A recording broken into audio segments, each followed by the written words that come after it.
আবির রাশভারী কণ্ঠে আবারও বলে উঠল, সবাই জানে খান বংশের বড় ছেলে আমি। চাচাতো ভাই বোনদের মধ্যে আমি বড় হলেও সত্যিকার অর্থে আরসি ভাই আমাদের মধ্যে সবার বড়, আর আমি দ্বিতীয়।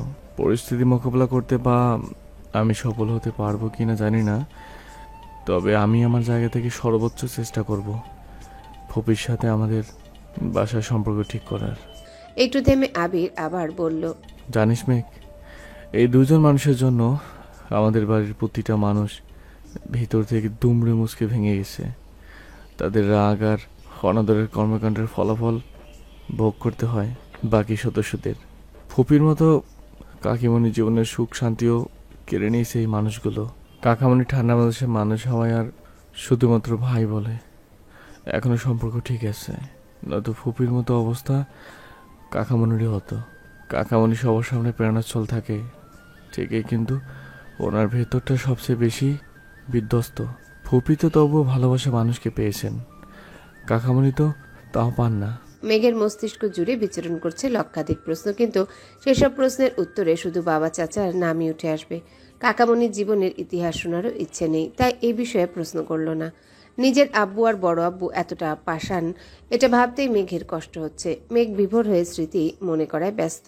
আবির ভাই ফেরার পর থেকে যা যা ঘটেছে সব মনে করার চেষ্টা করছে। হঠাৎ মাথায় আসলো, আবির ভাই যে বারবার বাবা চাচার মুখের উপর কথা বলে না, ওনারা যদি আবির ভাইকে, এটুকু ভেবেই মেঘ থেমে গেল। চিন্তিত স্বরে বলল, আপনি আব্বুর বা বড় আব্বুর মুখের ওপর আর কথা বলবেন না প্লিজ।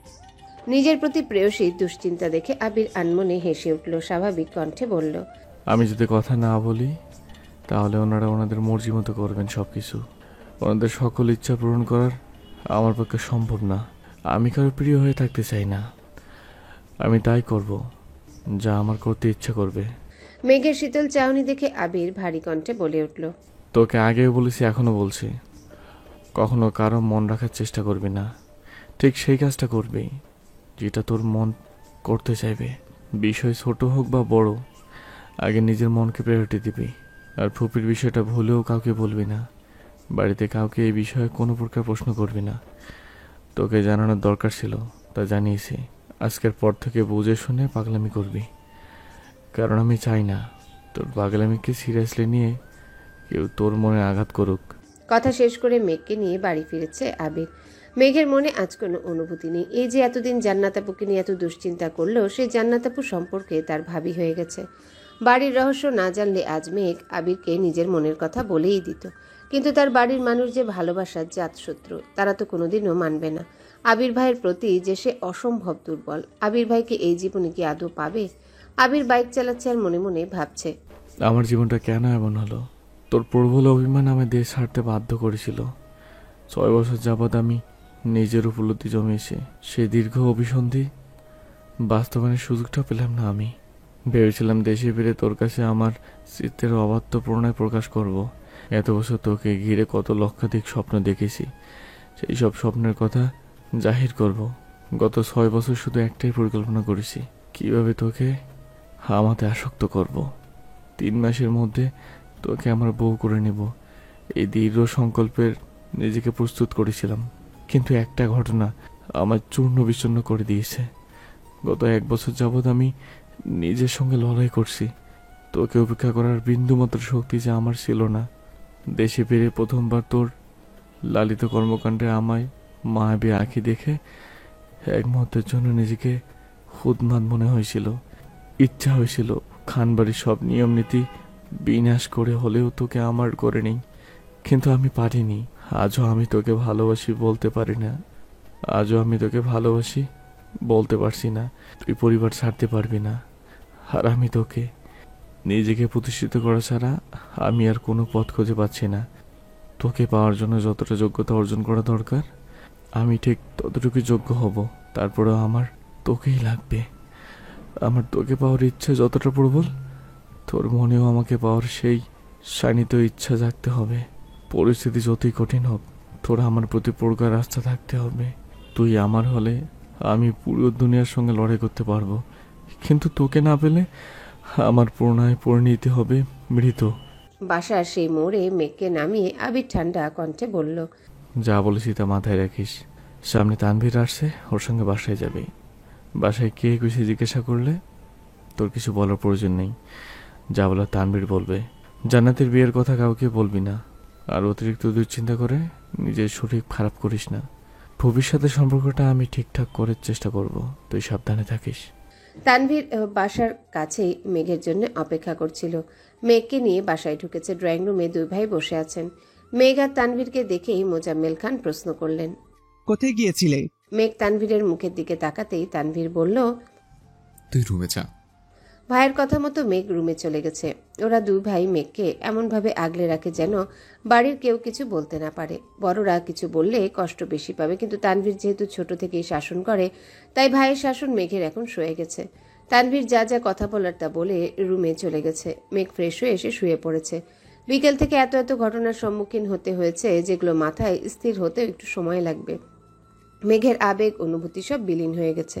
আবির ভাইয়ের বলা প্রতিটা কথা মাথায় ঘুরপাক খাচ্ছে। একটা কথাই বারবার মনে হচ্ছে, এই বাড়ির প্রতিটা মানুষ ভেতর থেকে তুমড়ে মুচকে ভেঙে গেছে।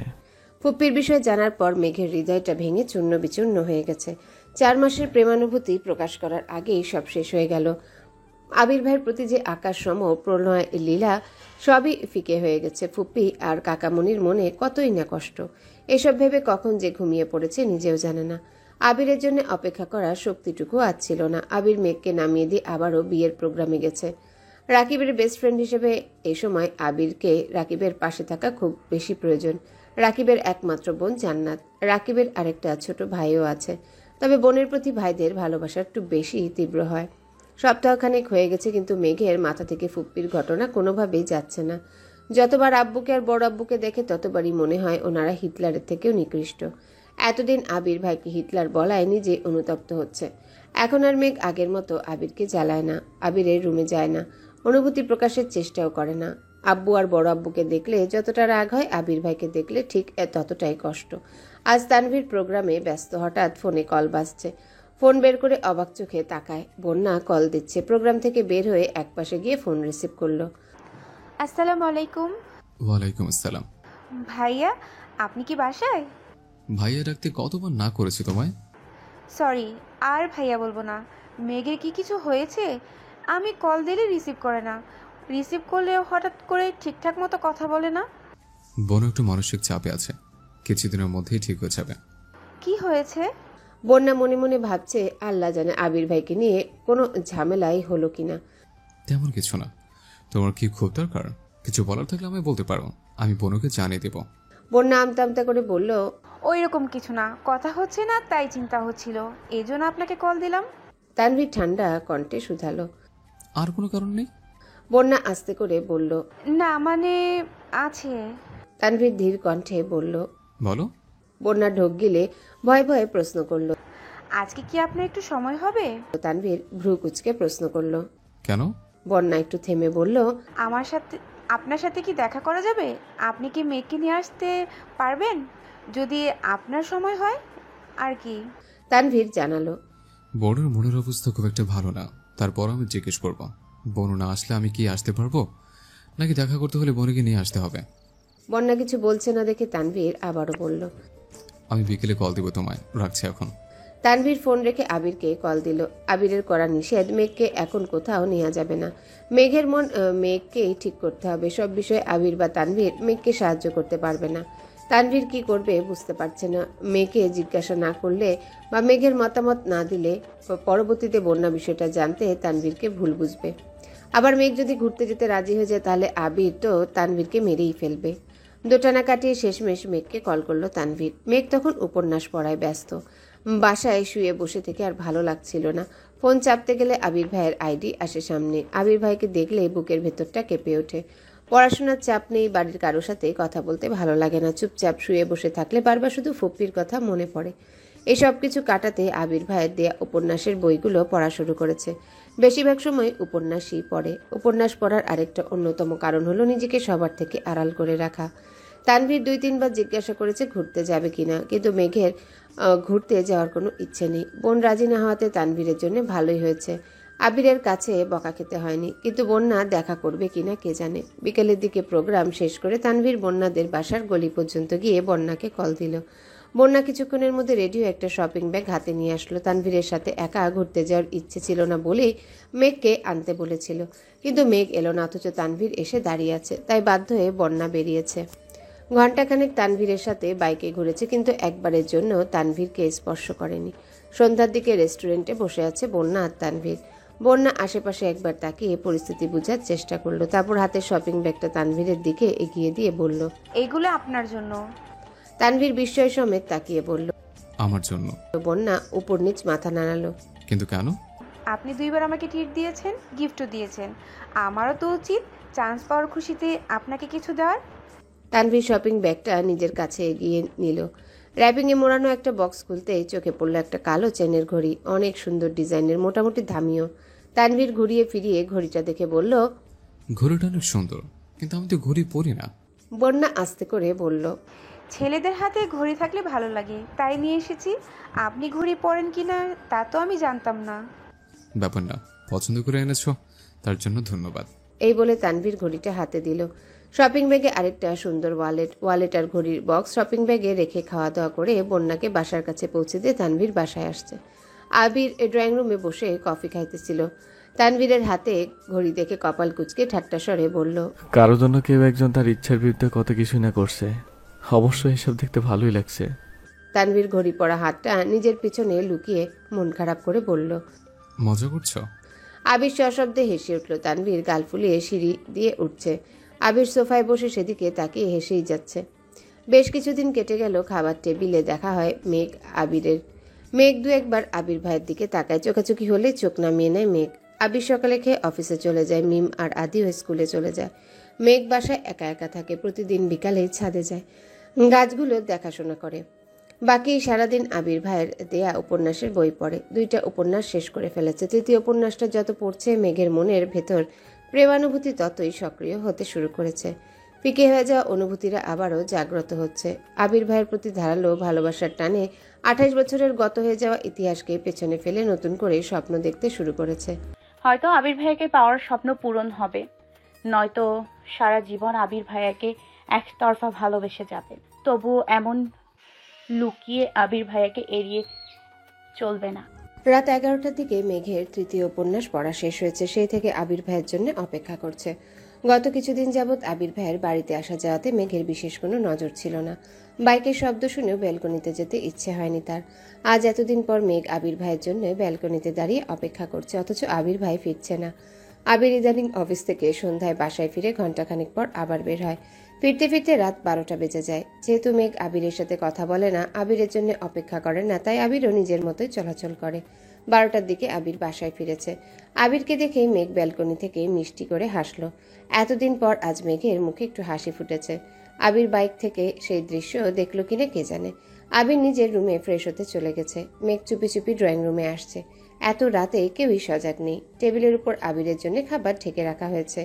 মেঘ খাবারগুলো দেখছে। এর মধ্যে আবির নিচে নামলো। মেঘের থেকে কয়েক পা পিছনে দাঁড়িয়ে ডাকলো। কি করছিস এখানে? আবিরের কণ্ঠ শুনে আতঙ্কে উঠে ঘাড় ঘুরিয়ে তাকালো মেঘ। মেঘ আবিরের চোখাচোখি হতেই আবির একটানা 2বার ভ্রু নাচালো। মেঘ নিঃশব্দে হেসে উঠল। দীর্ঘ প্রতীক্ষার পর প্রেয়সীর মুখে হাসি দেখে আবিরের মন এক মুহূর্তে শান্ত হয়ে গেছে। আবির চোখ বন্ধ করে দীর্ঘশ্বাস ছেড়ে নিজেকে সুস্থির করার চেষ্টা করলো। মেঘ মাথা নিচু করে বলল। আপনি এগুলো দিয়ে কিভাবে খাবেন? আপনাকে একটা ডিম ভেজে দেই? মেঘের এমন কথায় আবির চোখ মেলে তাকালো, ভারী কণ্ঠে জবাব দিল।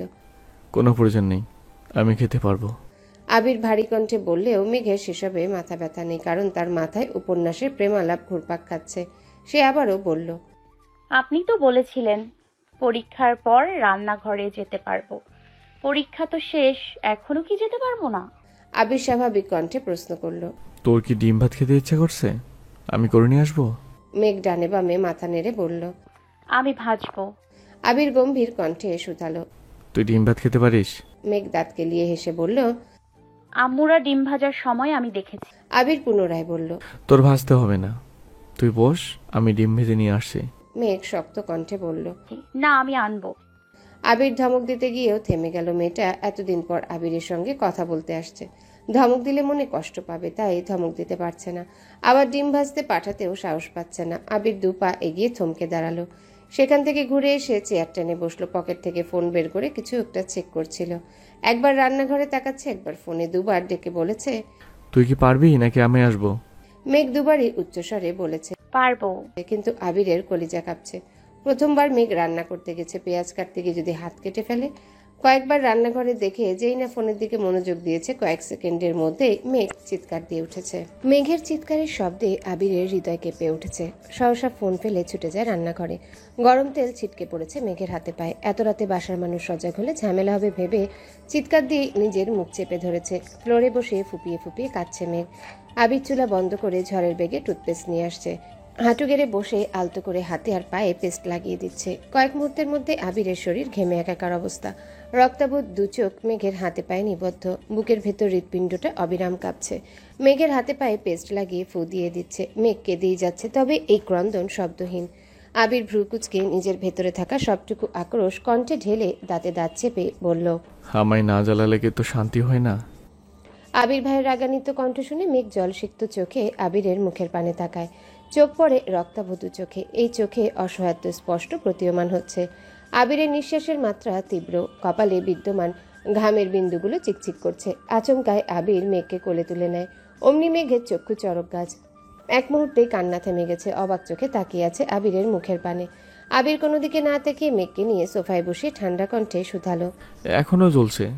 মেঘ এপাশ ওপাশ মাথা নেড়ে না করলো। আবির মেঘের হাতে পায়ে ফু দিতেই হঠাৎ অত্যন্ত নমনীয় স্বরে বলে উঠল, কথা বললে কেন শুনিস না? এটা যদি একটু বেশি পড়তো তাহলে তখন কি হতো বল? মেঘ অপলক দৃষ্টিতে আবিরের দিকে তাকিয়ে আছে। আবির ভাইয়ের বলা কথাটা মেঘের কলিজায় লাগছে। আবির ভাইয়ের এত কোমল কণ্ঠ কোনোদিনও শুনেনি সে। মেঘের অপলক দৃষ্টিতে আবিরের অদ্ভুত ঘোর কাজ করছে। কোনো মতে চোখ নামিয়ে শুধালো, রাতে খাইছিস? মেঘ আস্তে করে বলল, না। আবিরের মেজাজ খারাপ হলো। কপাল কুঁচকে মেঘের দিকে তাকিয়ে প্রশ্ন করলো, এত রাত হয়ে গেছে, খাসনি কেন? মেঘ যে উপন্যাস পড়তে পড়তে 11টা বাজিয়ে ফেলেছে, তারপর থেকে আবির ভাইয়ের অপেক্ষাতে আছে। এ কথা আবির ভাইকে কিভাবে বলবে সে? মেঘের হাত আর পায়ের দিকে একবার দেখে ঠান্ডা কণ্ঠে বলল, এখানে চুপচাপ বসে থাক, আমি আসছি। কিছুক্ষণের মধ্যে আবির আরেকটা ডিম ভেজে ভাত নিয়ে আসছে। মেঘ নির্বাক চোখে চেয়ে আছে। হৃৎপিণ্ডে ধুকপুকানি শুরু হয়ে যাচ্ছে। আবির ভাই খাবার নিয়ে আসছে। আবির ভাইকে খাইয়ে দিবেন, এসব ভেবে অস্থির হয়ে যাচ্ছে। জ্বরের ঘোরে প্রথমবার মেয়েকে আবিরের খাইয়ে দেওয়ার অনুভূতি ঠিকমতো বুঝতে না পারলেও আজ সে অনুভব করতে পারছে। খুব যত্ন সহকারে মেঘকে খাইয়ে দিচ্ছে আবির। পানির গ্লাসটাতে পর্যন্ত ছুতে দিচ্ছে না। খাওয়া শেষে মেঘের হাত আর পা পরিষ্কার করে ফ্রিজ থেকে দই বের করে দিয়েছে। এর মধ্যে কম করে হলেও 100 বার প্রশ্ন করে ফেলছে জ্বলছে কিনা, ব্যথা করছে কিনা। মেঘের থেকেও আবির যেন কয়েক গুণ বেশি দুশ্চিন্তায় আছে। আবিরের আতঙ্কিত কণ্ঠস্বর শুনে মেঘ বারবার অবাক চোখে তাকাচ্ছে। আবির ভাইয়ের এই আচরণ কি ভাইয়ের প্রতি বোনের ভালোবাসা নাকি অন্য কিছু? অন্য কিছু ভেবেও বারবার আটকে যাচ্ছে। মনে পড়ে যাচ্ছে ফুপ্পিকে নিয়ে আবির ভাইয়ের বলা কথাগুলো। মেঘকে কোলে নিয়ে রুম পর্যন্ত দিয়ে আসছে। 3 দিন হয়ে গেছে মেঘের হাতে পায়ে তেল পড়েছে। ভাগ্য ভালো ছিল বলে মেঘের হাতে ফোস্কা পড়েনি, তবে দাগ হয়ে আছে। এই দাগ মুছতে বেশ কিছু দিন লাগবে। সময় চলমান। মেঘ আর বন্যা দুজনাই ঢাকা বিশ্ববিদ্যালয়ে উদ্ভিদ বিজ্ঞান বিভাগে ভর্তি হয়েছে। ক্লাসও শুরু হয়ে গেছে। মায়া ঢাকা বিশ্ববিদ্যালয়ে চান্স পেয়েও ভর্তি হয়নি। তার পছন্দ মতো জগন্নাথ বিশ্ববিদ্যালয়ে ভর্তি হয়েছে। পাখি এখনও ভর্তি হয়নি। বন্যা আর মেঘের নতুন 3 জন বান্ধবী হয়েছে, লিজা, সাদি আর মিষ্টি। আর 2 জন ছেলে বন্ধুও হয়েছে, মিনহাজ আর তামিম।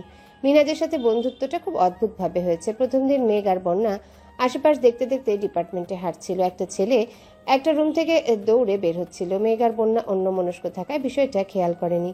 ছেলেটা কাছাকাছি আসতে মেঘ দ্রুত সরতে গিয়ে হাতে ব্যথা পেয়েছিল। অথচ ছেলেটা মেঘ আর বন্যাকে দেখে দৌড় থামিয়ে উচ্চস্বরে চেঁচিয়ে উঠে, দেখে চলতে পারো না?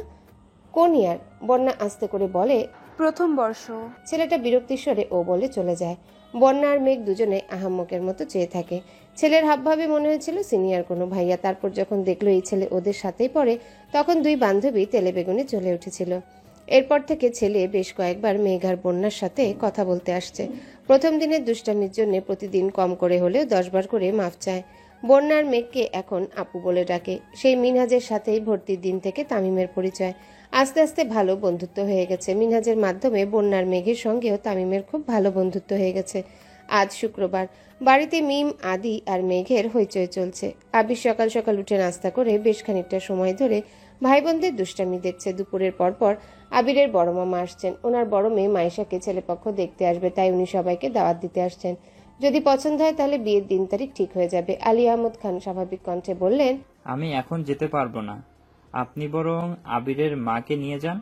বিয়ে ঠিক হোক, বিয়ের সময় সবাই যাব ইনশাআল্লাহ। বড় মামা আবিরের দিকে তাকাতেই আবির বলে ওঠে, হ্যালো বন্ধুরা, পরবর্তী পার্ট খুব তাড়াতাড়ি আসবে, তো সবাই অপেক্ষায় থাকো। আর চ্যানেলটি যারা এখনো সাবস্ক্রাইব করনি তারা পরবর্তী পার্ট দেখার জন্য চ্যানেলটি সাবস্ক্রাইব করে রেখো। ধন্যবাদ সবাইকে, আমাদের সাথেই থেকো।